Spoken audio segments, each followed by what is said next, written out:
সিলেট ওসমানী আন্তর্জাতিক বিমানবন্দরে যাত্রীর পরিহিত কাপড় থেকে অভিনব কায়দায় 1 কেজিরও বেশি স্বর্ণ জব্দ করেছে এনএসআই এবং কাস্টমস সদস্যরা। আটক করা হয়েছে যাত্রী আলিমুদ্দিনকে। বিমানবন্দর কর্তৃপক্ষ জানায়, সকাল 9:30টায় দুবাই থেকে আসা একটি ফ্লাইটের যাত্রী ছিলেন আলিমুদ্দিন। সন্দেহ হলে তার শরীর তল্লাশি করে কর্মকর্তারা। আলিমুদ্দিন স্বর্ণ গলিয়ে পেস্ট করে তা কাপড়ে লাগিয়ে দেন। সেই কাপড় পরেই তিনি বিমানের যাত্রী হয়ে দেশে ফেরেন।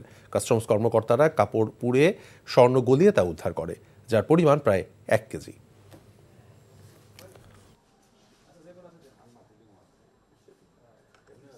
দুবাই থেকে এই ফ্লাইট আসার আগেই আমরা এই যাত্রীর ছবি পাই। আমরা এখানে আসার সাথে সাথে আমাদের বিমানবন্দরের সবাই প্রিভেন্টিভ দল তারা সাথে সাথে রিকভারি করে প্যাসেঞ্জারকে, কিন্তু প্যাসেঞ্জারকে দেখা যায় যে প্যাসেঞ্জার এটা ঢাকার প্যাসেঞ্জার, যাত্রী এখানকার হলেও ঢাকার প্যাসেঞ্জার।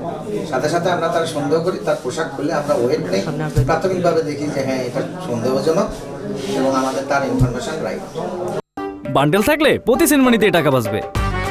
বিকাশ সেনমানি বান্ডেল কিনে জিতুন প্রতি লেনদেনে।